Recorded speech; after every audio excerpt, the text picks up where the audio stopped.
भारतीय जनता पार्टीका खरसाङका विधायक बीपी बजगाईले आज सिलिगुडी जर्नलिस्ट क्लबमा एक पत्रकार सम्मेलनको आयोजना गरी 2 दिन अघि बन्सल कम्पनी अधीनस्थ रहेका 10वटा चिया बगानबाट बगान प्रबन्धकहरू रातारात भागेको घटनाको जिम्मेवारी वर्तमान जीटीए प्रमुख अनित थापा भारतीय गोर्खा प्रजातान्त्रिक मोर्चा पार्टीले लिन पर्ने बताएका छन्।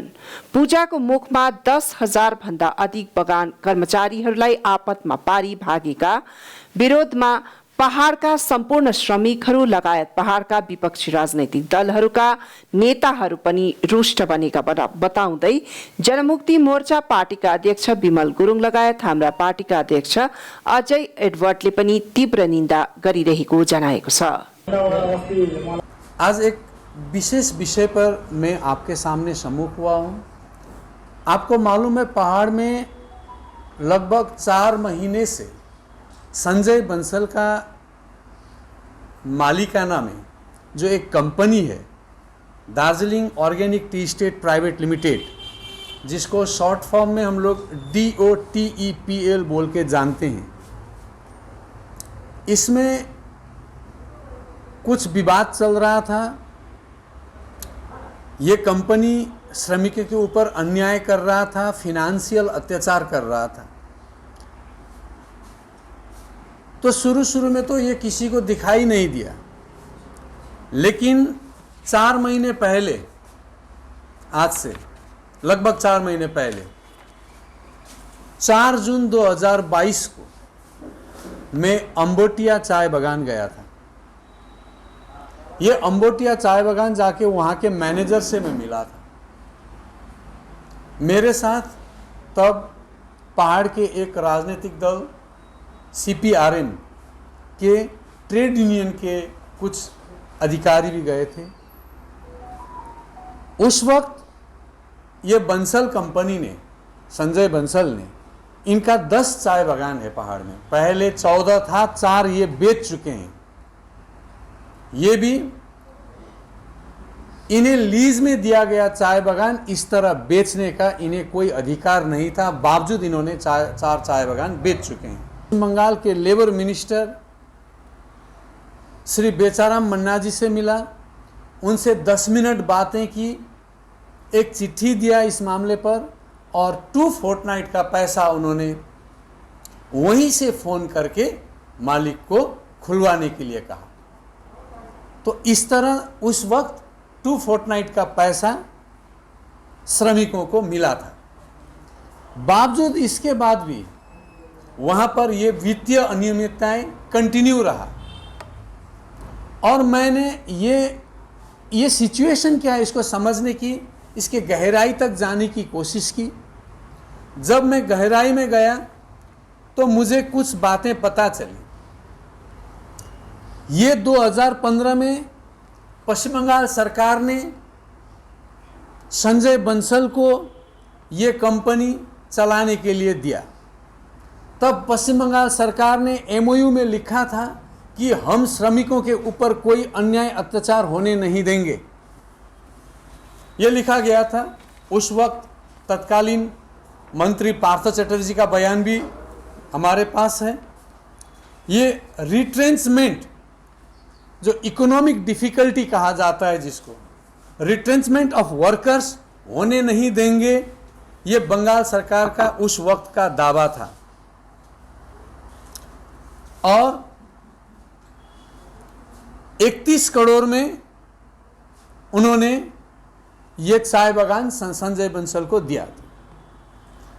उसके बाद संजय बंसल ने इन चाय बागानों को और अच्छा बनाने के नाम पर ये सारे चाय बागानों को दिखाकर बैंक से 110 करोड़ लोन लिया, और वो 110 करोड़ लोन पहाड़ के चाय बागानों में नहीं आया, और उन्होंने लगभग अपने चाय बागान को सिक इंडस्ट्री की तरह रखा।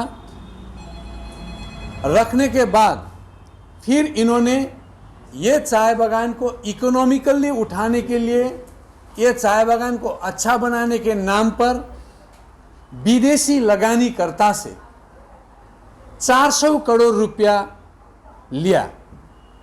तो टोटल संजय बंसल ने 510 करोड़ ये 10 चाय बागान 14 चाय बागान के नाम पर ली, और लेने के बाद में उन्होंने 4 चाय बागान बेच दी।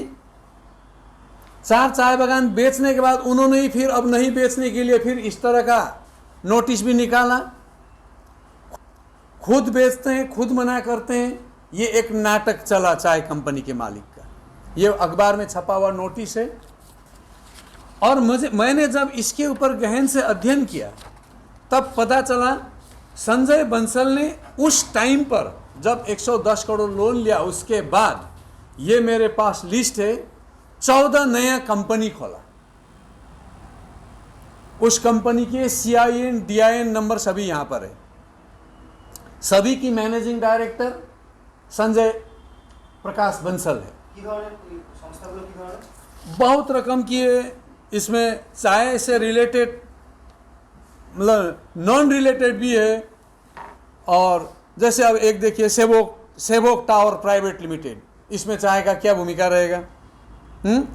Flex Star commercial private limited, इसमें चाय का क्या भूमिका रहेगा? इस तरह का 14 कंपनी खोला, वो 510 करोड़ से। और आज